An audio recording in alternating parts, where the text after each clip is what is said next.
मेवाड़ के महाराणा मोकल के वर्ष 1417 ईस्वी में एक बालक का जन्म हुआ, जो अपनी माता के गर्भ में सामान्य अवधि से 1 महीने अधिक अर्थात 10 महीने रहा था। एक मटके के तंत्र के टूटने के बाद जन्मे इस बालक का नाम कुंभकर्ण रखा गया, जो कालांतर में मेवाड़ के सिसोदिया वंश के सबसे यशस्वी और प्रतापी राजा कुंभा कहलाए। मोकल की छल द्वारा हत्या के बाद 1433 में 16 वर्ष की आयु में कुंभा मेवाड़ के महाराणा बने। हमीर की ऊर्जा, अपने दादा लाखा का कला प्रेम व पिता मोकल के शौर्य से पोषित कुंभा ने लगभग 4 दशक लंबे शासन के समय मेवाड़ को अद्वितीय ऊंचाइयों तक पहुंचा दिया। कुंभा के समय दिल्ली में अराजकता थी तथा इस्लामी बीज ने भारत में पैर पसारना आरंभ कर दिया था। मालवा, गुजरात व नागौर के मुस्लिम शासकों से कुंभा का सीधा युद्ध हुआ। 1440 में सारंगपुर के युद्ध में कुंभा ने मालवा के महमूद खिलजी को पराजित कर बंदी बना लिया था। उचित दंड लेने के बाद ही उसे छोड़ा।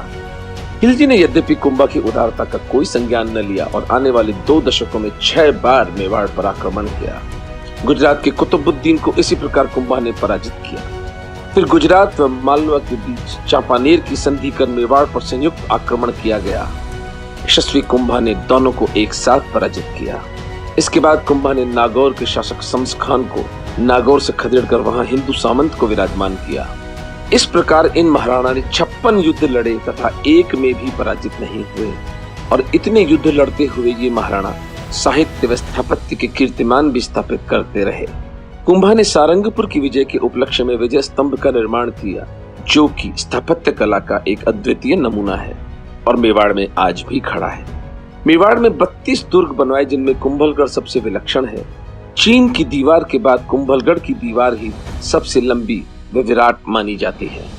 कुंभा की संगीत तथा नृत्य में भी गहरी रुचि थी। कुंभा एक उच्च कोटि के लेखक व वीणा वादक थे। प्रख्यात इतिहासकार श्री R.C. मजूमदार के अनुसार कुंभा की गणना चंद्रगुप्त, हर्षवर्धन व अशोक जैसे प्रतापी राजाओं के साथ होनी चाहिए, लेकिन इस अभागे देश के निकृष्ट इतिहासकारों ने कुंभा का नाम ही इतिहास से मिटा दिया।